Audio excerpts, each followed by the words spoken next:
మీ అందరికీ నమస్కారం. రా మచ్చ మచ్చ సాంగ్ మీ అందరి ముందు ఇక్కడ ఫస్ట్ టైం ఇక్కడ పబ్లిసిటీతో స్టార్ట్ అయింది. డెఫినెట్గా ఈ సినిమా ఎక్కడికో వెళ్తుంది, ఎంతో విజయం సాధిస్తుందని మేము అందరం నమ్ముతున్నాం. మీ అందరి ఆదరాభిమానాలు ఈ సినిమాకు ఉండాలని నేను మనస్ఫూర్తిగా కోరుకుంటున్నాను.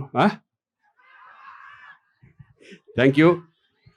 డెఫినెట్గా ఇక చరణ్ అంటే నాకు ఒక కొడుకులు అంటడానికి వచ్చి, ఎందుకంటే మా అన్నయ్య చిరంజీవి గారు, ఆయనతో నేను రెండో సినిమా గోవింద్ అన్నవాడే ప్లస్ ఇది, అలాగే రాజుగారి బ్యానర్లో రెండో ఫిలిము, తమన్ గారి మ్యూజిక్లో చాలా సినిమాలు చేశాను నేను. అఖండ ఫిలిం మొన్నే పెద్ద బ్లాక్ బస్టర్ అయింది. అంతకుముందు నాకు ఇప్పుడు ఒక డ్రీమ్ ఉండేది, అంటే మా అందరికీ ఒకటి ఏంటంటే ఒక మంచి విశ్వనాథ్ గారి సినిమా చేయాలని, బాపు గారి సినిమా చేయాలని, అలాగే శంకర్ గారి సినిమా చేయాలని కూడా మాకు అందరికీ ఒక కళ ఉండేది.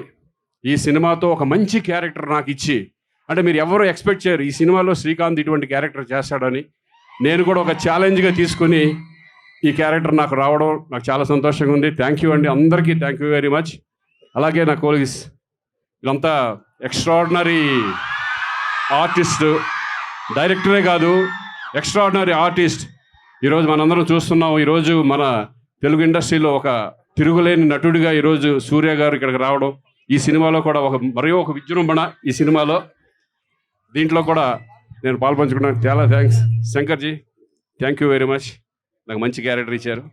ఈ సినిమా డెఫినెట్గా ఒక పెద్ద విజయం సాధిస్తుందని నేను అనుకుంటున్నాను. Thank you very much.